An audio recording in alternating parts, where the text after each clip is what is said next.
So I have, this is my Chrome. So there's some steps here that I've written out, but that isn't what I want to share. I want to share my full desktop.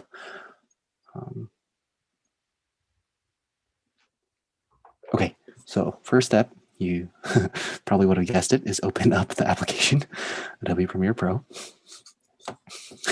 Nothing is too simple, right? Or nothing is too. I love it. I love it. Yeah.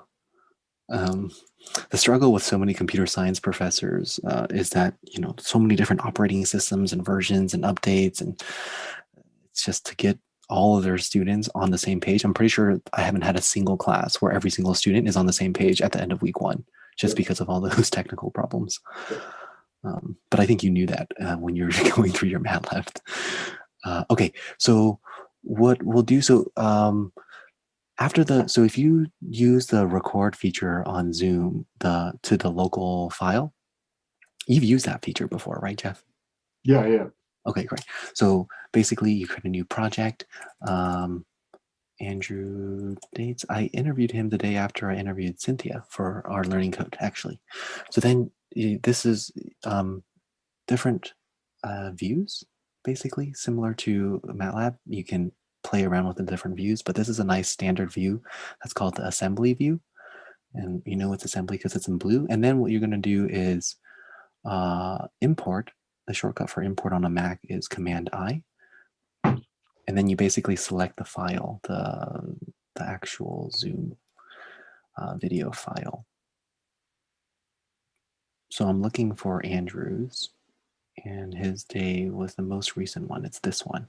I didn't do a good job at titling it because I think I had to go that day. So after you import the file, it's going to be in your project bin. I have a lot more to say about the project bin, but basically from the project bin, you can drag the video file into your time sequence. This is similar to Camtasia for now, I think. Once you're in here, so a key to save time in editing these video clips is to use your key bindings. So this tool that is highlighted right now is called the selection tool. You'll be using that a ton, especially if you're making cuts. And then the other second tool that you'll use the most is called the razor tool. And to switch between the selection tool and the razor tool, you can just press the keys, C for razor tool, V for the selection tool. And the thing that also really helped me save a lot of time is actually creating one other key binding. And you can create key binding. Do you know what key bindings are, Jeff? You know what key bindings are. Okay, keyboard shortcuts. Repeat it, dude. I don't know that I know key bindings by that name. So okay, so in keyboard shortcuts, which you can get to when over here when you click on Premiere Pro on a Mac, what has helped me a ton save time in nesting those little clips is changing changing my Z key to basically function as nest. So earlier we had selection tool and then a razor tool with those two keys, corresponding keys. The razor tool is the C, the selection tool is the V, but changing the Z as my nest function is really, really powerful. The nest basically, and you do that basically by, I think, yeah, you basically search nest and then you go into this shortcut, you double click into there and then you press Z.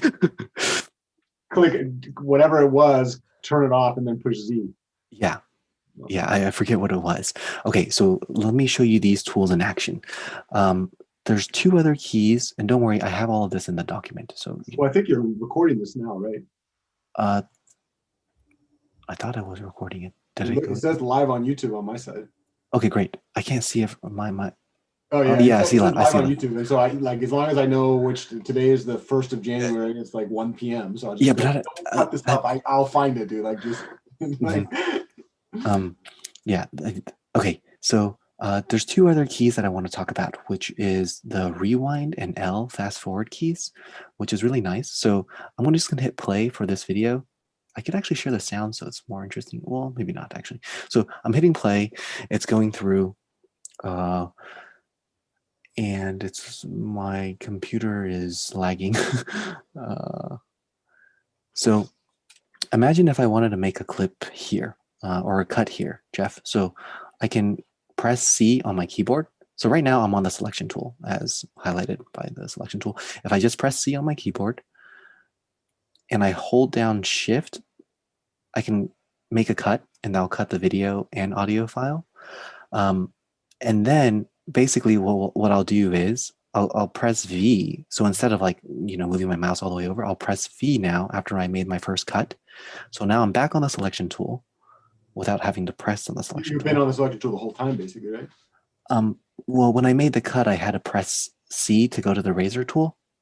And then I held. Press C with your mouse, though. You press C with your keyboard, and then it goes to the cut. Yeah, yes, but I do need to press with my mouse. So when I'm at the 10-second mark, I pressed C on my keyboard. I moved my mouse to around the 10-second mark. It kind of like links. It kind of snaps to the marker. Right. And then I did have to press on my for sure you had to cut. You press C. But I'm saying toggle between the selection tool and the razor tool. You're using the keyboard rather than having to toggle with point and click mechanism. That's right. That is the time saver. That adds up a ton. Yes. So now that I've made my cut, do you do that in Camtasia already, Jeff? Do I do what? The toggle between the functions like this? Camtasia is a little different than this. Okay. This I think has more the selection and cut. If I select, I can use keyboard sequences to cut automatically. So there's no such, I don't have to, there's no buttons to toggle between. There's just point and click and then a keyboard shortcut to do cutting or pasting or whatever. Got it. Okay. So yes, I do it, but it's different. Yeah. Got it. Okay, so I'm still on my razor tool. I've made my first cut by holding Shift, which allows me to cut the video and the audio file simultaneously with one click. Now I want to go back to my selection tool, so I press V, and then I'll click and drag to highlight both of the clips, and then I'll use that keybind that I made, which is the nesting keybind for my key Z. And then basically I'll title this. So titling, as you probably noticed, is non-trivial.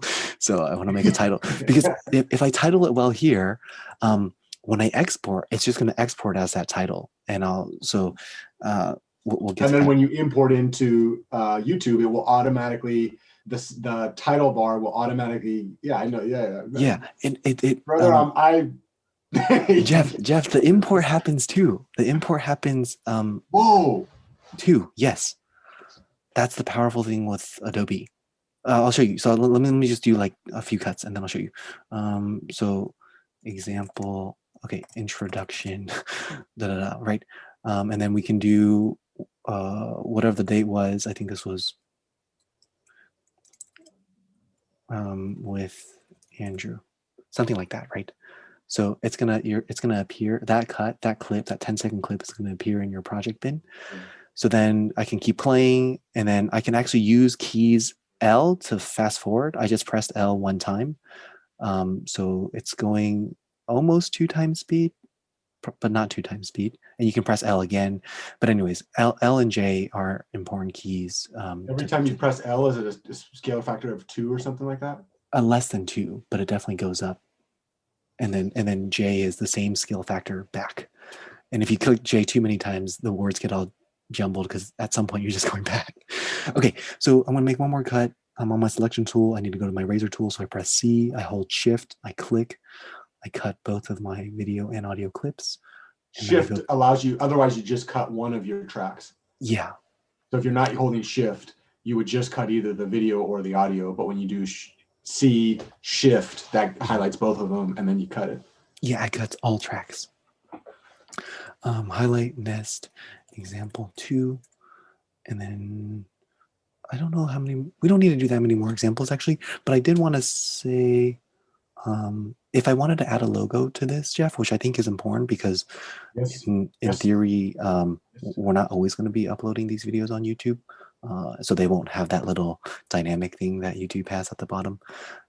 And that actually is dynamic. If you click on that, you actually subscribe to the channel, something I learned. So I have to import a logo into our project bin.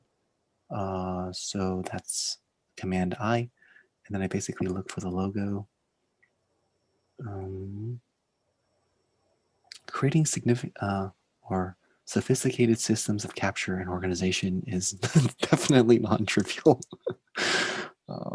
Brother, I we should tequila. I did spend so many hours doing this. That's how that alley dude can make close to 300 grand just teaching the second brain to his students. Is that insane? 300 grand a year from teaching the principles of the second brain from the course that Tiago set up. How insane is that? Wow. Yeah. Okay. Basically, you find your logo, and I'll put this all on our drive so we can have all these. But we're not at that stage yet, so haven't been in a rush.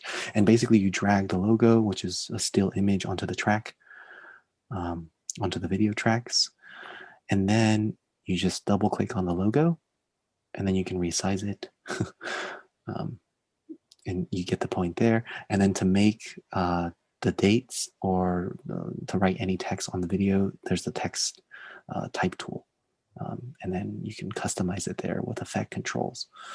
But we don't need to get into that. Okay, so the last thing I'll show you is one of the wonders of Premiere and Media Encoder, which is another Adobe application that I think you will have as well. If you have Premiere, you'll have that too, but it is two separate applications. So imagine I have, let's see. Well, you can highlight as many clips as you want. So imagine you have 10 clips, right? Or nested sequences or nested clips. Yeah, nested sequences. So you can highlight multiple by selecting one over here and then holding down Control. Just kidding, holding down Command and selecting another. And then basically imagine you selected multiple, right? Or, 10 or so, whatever, however many you have. You can right click, or on my trackpad, you can double click with two fingers at the same time. And you can go to export media. In here, you will notice you definitely don't want MP3. The reason I did MP3 was for something else.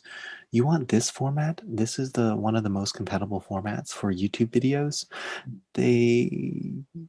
So there's others that work, but this one works well. H.264. I haven't gone to research too much about this stuff, the presets, but what's really nice is, as you noticed, the publish here, you can sign into your YouTube and and you can also choose the playlist that you want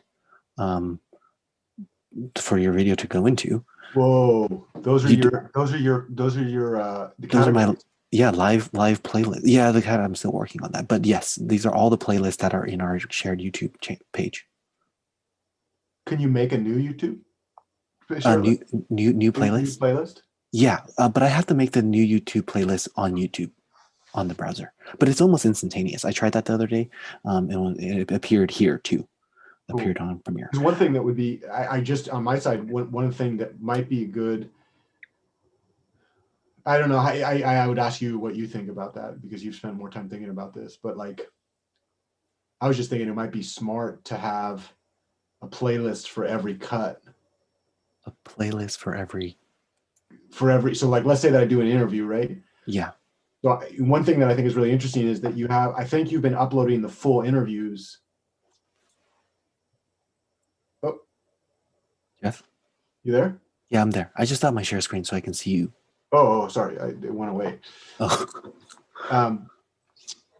But then you also are uploading cuts of the interviews. And I think the idea is nobody's going to watch a 2-hour video, but if it's a 2-minute segment, this is a question, not a statement. I think this is your idea, right? Like, and then they see enough 2-minute segments, they might think to themselves, like, what did they say in the whole interview, right? And then they'll go watch the interview, no?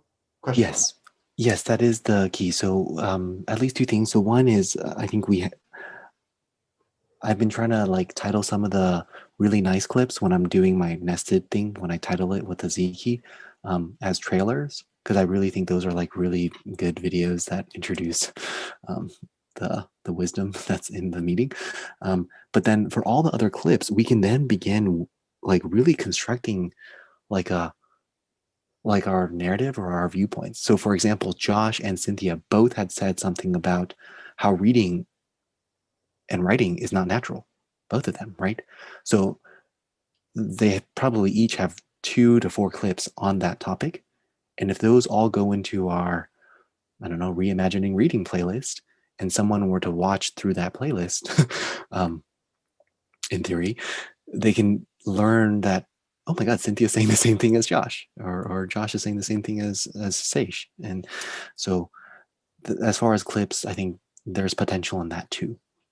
So when you're thinking about uploading, so let's say you do a bunch of cuts and you've got these nested clips, then you upload. One of the things that seems really natural, but I guess, you know, that's a question that I would wonder, do you upload them immediately to the appropriate, like when you let's say you push upload just now, Yeah. would they all go to the same playlist, or are you determining the playlist that they go to based on the clip itself? They will all go to the same playlist, because I highlighted those 2 clips, right? And in this export, if I select a playlist preset here, they'll all go to that playlist. But one thing that that is not difficult to do is, maybe I should just show you real quick. Okay, you see my browser, right, Jeff? Yep. So one nice feature about YouTube is you can highlight like this. You can highlight multiple clips like this. Yeah, right. Yeah, and then move it over. Yeah, right. Yeah. So that, okay, so yeah, I mean, because what I was thinking as you, sorry, let me shut up for a second. No, that's all. The reason it's nice to select the playlist through the Adobe Premiere export is it just organizes it at, like, one layer of organization. So it's not just all in our uploads, because the uploads is a playlist of itself. But as you, I mean, we have like 700 videos right now. That's partially because I'm going a little crazy with the clips, but I see value in it, right? Like just like how comedians find funny in the not funny, like I see tons of value in each of those clips. I just, yeah. You are coaching me to see that. You know, I come from a little bit, I feel a little old when I hang with you, because I'm like, oh my God, I just don't have that perspective, right? Like I haven't spent the amount of time watching YouTube that allows me to, I'm starting to like understand this as scholarly work for sure. There's no question in my mind. It's just, I'm a slow mover, right? One thing that dawns on me immediately, if I was doing this practice alone, if I would, you know, now that you've taught me this, I probably would, this is a question, not a statement. Like I'm just brainstorming. I probably would upload each of the nested, you know, so if I have one meeting with Andrew, for example, yeah, I might just have a playlist that says like Andrew 12/30/2020, and then all of those go into that one, right? Okay. And then the next, so that basically we have playlists for every recording, because it, like the way that this is something that I've learned about myself, my memory works in context, right? So like I'll remember things not based on what I said, but what the context, or not based on what I experienced, but the context in which I experienced it, right? Mm-hmm. And so if I can track my systems within those contexts, then when I think about that again, I don't have to think like, where did I put that again? I'm like, oh, it was in that context, so it must be in that bin, right? Right. And when I think about my students, a lot of times I remember stuff in the context that we were working, or my education. And so like, for me, one of the natural ways to do that would be every interview that I do, just like have a playlist dedicated to that interview, maybe the top, I don't know how I would organize, like, and then once it's all uploaded for that interview, then I would distribute into the category playlist, right? Got it. Yes, that makes sense. Yes. I will do that. But now I want to know how you were thinking about it. Like, well, because I've been thinking about this for approximately 5 minutes. You know, like, a few meetings back, I shared with you, I created that master key, that Google Docs, where we can use the find feature. So basically, imagine all the timestamps and all the titles to the corresponding timestamps in each of the meetings or in each of the interviews. And then, like the example I gave that day was like, if you're trying to wonder when did you talk about the Donahue Act, you can go into the Google Docs and search the Donahue Act, and then have basically know which meeting it is, what date it is, and find that video for. Because you put that, physically type that into the timestamps. Right. Fuck. You need a raise, dude.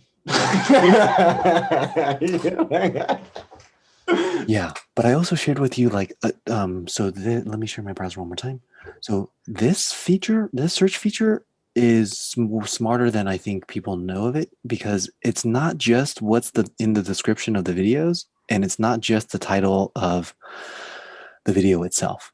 It definitely has some like vocal to text recognition, and it like basically, I think what it does is this. So let me just play a video, for example.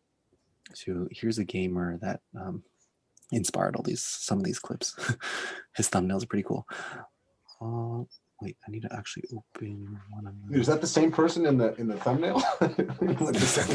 He looks like yeah, he's like 35 in the thumbnail and 16 in the picture. yeah. Okay, then Jeff, you see these tags right here on the right hand side? So this is some add-on that I got through Chrome, but it might be that when we use that search feature on our own YouTube page, like these are all the things that will act as a ticker. So let's go back to our YouTube page. So what I meant is all those tags that you saw, those tags don't exist. I don't know. Well, I guess he could have uploaded them as tags. So I'm not totally sure. But what I am sure about is like, let's Donahue. Is that how you spell Donahue? No. Arms race. Okay. So, for example, these two clips definitely have arms race because it's literally in the title. But I'm not so sure this one does. But anyway, I've tried this a few like dozen times, and it's surprised me because there have been some clips that I've wanted to recall, and I've used this search feature, and it's pretty good in terms of it surprised me in what it's able to find. But what you were saying, Jeff? Yes, I should do that because I'm not making, at this point in my mind, I have no, one thing that I'm getting better at as I get older is disassociated my judgment about optimal behavior from my ability to brainstorm. And so right now I'm not making a claim about what you should do or what we should do. I don't have enough experience working with this to recognize whether or not there is either wisdom or a lack of wisdom in that. In fact, if you were to ask me right now, I would say, however you've been thinking about this would be my gut feeling, because I think you've been thinking about this a lot longer. With that said, I have not. So right now I have about 600, almost 600, so 592 YouTube videos, 593, and I'm going to have 600 by the end of next week. And that, like, when I look at that medium, I've spent enough time thinking about how to access that content after the fact that one thing that I recognize is that my memory works in context. And so for me, when I use that mechanism, it's super helpful. And so I'm connected to that, but I can't, for our shared project, I no longer do I have the capacity. The fact that we're working this on a group means that all decisions, right now you have a real benefit because you're the visionary. And so you don't have to, there's no X squared inefficiency, right? Like if you have an idea, you're just like, let me fucking try that idea. And then you don't have to run it by me to figure out whether or not, if that's something we want to do shared. And my feeling is if you're taking the lead on a particular aspect of the project, then it's really your creative domain. But I think one thing that I definitely believe is true is that if it's going to be sustainable as a shared aspect of the group project, it can't be just one person responsible for it, especially I know with my cells in my body how much energy video production takes. I have no information whether or not the cells in Catherine's body and the cells in Steve's body know that. They may know it, they may not know it. I don't have that information. I do have a lot of information based on what you've done that you probably have that feeling too. That if my cells talk to your cells, they would go out and get tequila together and be like, this is a lot of work. And so from that standpoint, I just think that those conversations are really important so that, if we're serious about maintaining that it can't be just Henry that's doing it, right? Mm-hmm. Especially as we expand into the the idea that maybe I'm going to be conducting interviews just by myself, right? And you're going to be conducting interviews for yourself, and Steve's going to be doing some for himself, and Catherine, or maybe a team of 2 of us does one, right? And when that happens, like, we can't be like, okay, Henry, like, and the flip side is if not all of us are involved, then it could be the case that those interviews just don't get cut out, right? But I think that generally, I find that when somebody is really excited about something and they are spending tons of time on it, there's probably a very good reason for that. And I can either ignore that, I can ignore that wisdom and not really hear the story. I think at least we owe it to you to hear that story. And me personally, if I'm disassociating the fact that I'm going to respect Steve and Catherine's opinion highly, I actually tend on the side that what you're doing right now, I need to learn, because I think that I think this is a huge tool that I don't know enough about, but I see some benefit to it. So I can't. The short part of that is I can't say whether or not you should. I think you should do what you're doing. One thing that comes up for me, I'm less old in video than I am in physical documents, and you're looking at a trove of physical documents. I mean, you're looking at like 15 years of work right behind you, right? And I can tell you in that work, one of the things that I've learned is when I am doing projects, I remember not the details, but the context.